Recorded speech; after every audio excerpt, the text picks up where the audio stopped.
feel like it was always a battle of who's gonna win the pace or what pace they want to play at. When we was able to get up and down and push the ball, we had some success.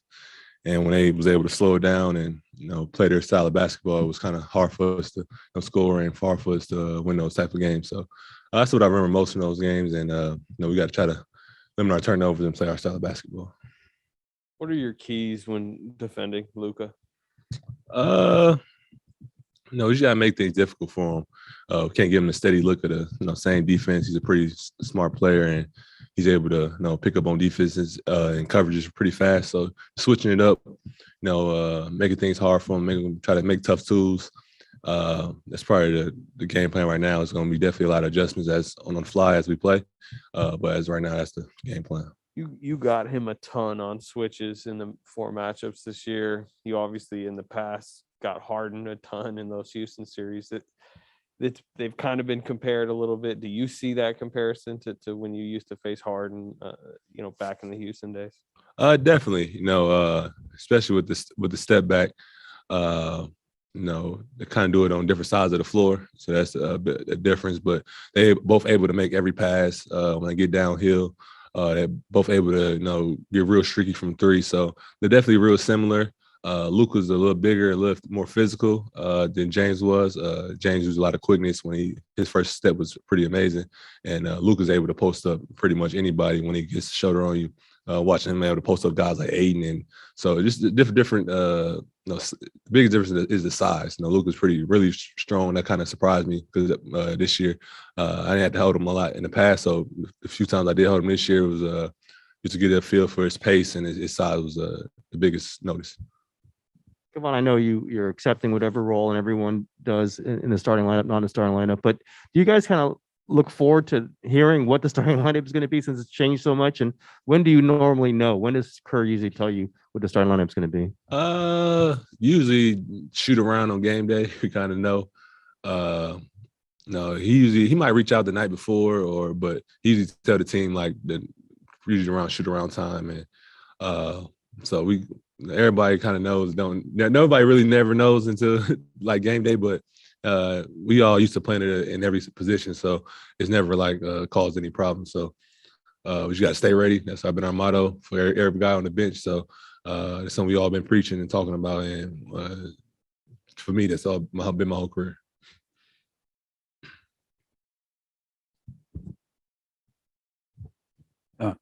Iguodala has been out of commission for a while as a player, but what does he do for you guys when he's not playing?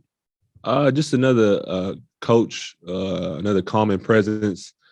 He's one of our leaders of our team. So guys look for him for advice. He does a great job of settling not just the young guys down, but he's a guy that Steph and Draymond can lean on when they need advice, or he can talk to them guys and see the game at the same level as them. And he's been doing a great job of when things get frantic, being that voice of reason and being that voice we need to hear. So he's been a great locker room leader for us, even when he's not playing. We really need him just for that reason. Especially we got young guys, and this group being the first time together in a situation like this. So, having Jordan be able to talk to him, and me, Otto, different guys who can learn from him. He has a lot of experience. Can you give us an example of one tip or suggestion or anything he's given you? For me, he gives me a lot of advice. Just for me, just playing out of the pocket. I talk to him about that a lot. When I'm in pick and roll, and he's a great passer. Just seeing the right reads to make. Sometimes I don't, when I'm coming out of the pocket blind, I don't kind of know where guys are at, and I might make a turnover or miss a read. I come talk to him about what did he see, what was the right pass, or even defensive rotations. A lot of pick and rolls, and I got to switch. And I like to ask him about tendencies of different guards or guys I might not hold that often, but he usually has every game dissected pretty good, so I can just ask him. He's giving me advice about how to guard. Like last series when I had to match up with John switches early in the series, he would give me advice on the best way to try to keep him in front of him. Is it a relief at all that the Mavs really don't have an imposing physical big man, or is it a different set of challenges that they present? A different set of challenges. Dwight Powell isn't the biggest big man, but he's a athletic roller. He's really physical. He's a great offensive rebounder, and the way Dallas uses him and Kleber, the way they're used is not like it's different from the last few series that we played in. So it makes as a big, makes it a little bit difficult. Just the rotations, you might be playing out on the wing a lot more or the top of the key instead of being on the block. So your defensive rotations are different. It's probably gonna be a lot more switching. So the matchups get a little funky. So it's just a different type of game when you're playing against bigs like that, and what they're able to do on defense. And the pick and roll is not as traditional. Like when we got guys like Adams or Jackson, kind of more in the traditional coverage. And so when you get in the pocket, you kind of used to seeing those type of pictures. And Dallas kind of provides a different type of pictures on the backside. So it's definitely different. They have a good group that play well together. It's gonna be a lot of fun. How helpful has it been to have, this amount of time off as you kind of get ready and reset for the next series? It's been good. I think guys are anxious to play now. This time of the year, you don't really care for practice anymore. But it was good for us to prep and get our bodies right. And it's good to have home court. And we're just excited to play. I think we need no more days off. We're ready to get out there. Right on Zoom, Christos, go ahead. Hey, Kevon, hope you're doing well. From your perspective, how important are the first two games of the series for the rest of the series against the Mavericks? How important are the first two games? It's definitely really important. Having home court advantage, you want to protect that, protect home court. Kind of want to set the tone for the series. Try to build that momentum. As you can see from their series that they just played in, even if you do win the first two games, don't mean the job is finished. Anything can happen. So just want to come out and establish our style of play, defend our home court, and just get off to a good start and build that momentum. So it's really important that we get off to a good start and play our style. It's tough to win in Dallas. A lot of teams haven't even have they lost at home yet? Maybe once in the playoffs. So you just want to defend our home court and try to go steal one on the road. Right, Maria, one question. Hi, Kevon. Hope you're well. I was wondering, what did you enjoy the most from that Game 6? And from that Game 6 also, what can you take away from there that could help you in this series against the Mavs? From that Game 6, the most enjoyable part was probably just the crowd. That was probably our best playoff game, crowd and chase. So it was a lot of fun just playing that atmosphere. Seeing guys rise to the occasion, seeing Klay make shots, Draymond being aggressive. So it was just a lot of fun playing in that atmosphere. We haven't been in a lot of playoff games the last 2 years, so for had that type of game, it was a lot of fun. And just taking from that game, just knowing we can play a lot of different styles. We was able to play really physical and be a real good rebounding team. And when you look at us, you don't really probably see that, but we showed that we're capable of doing different things and playing different styles and playing against different lineups. So that's one of the best things I took away from our team.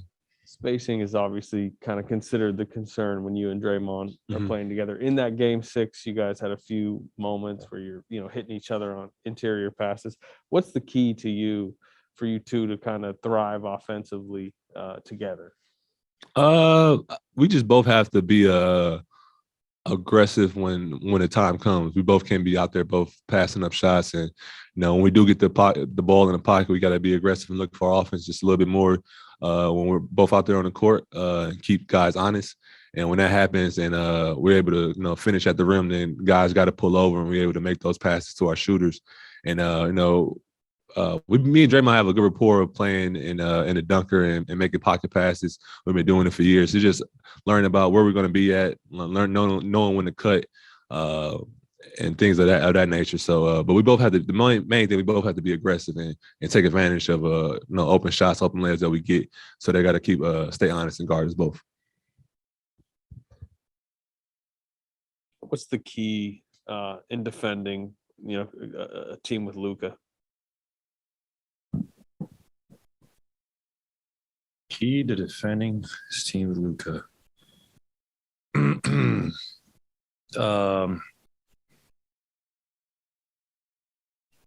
I would say playing your hardest and trusting your teammates are the two keys.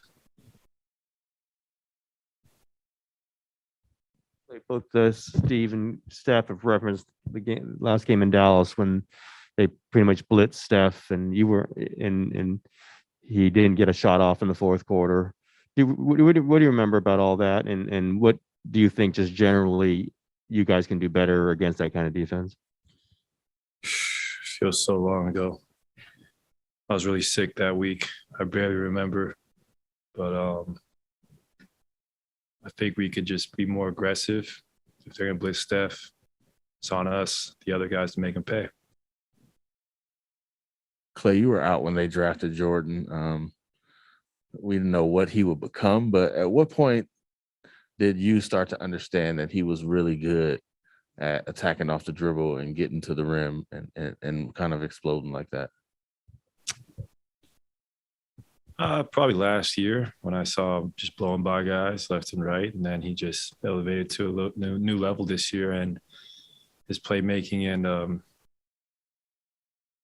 ability to drive the basketball is huge for us.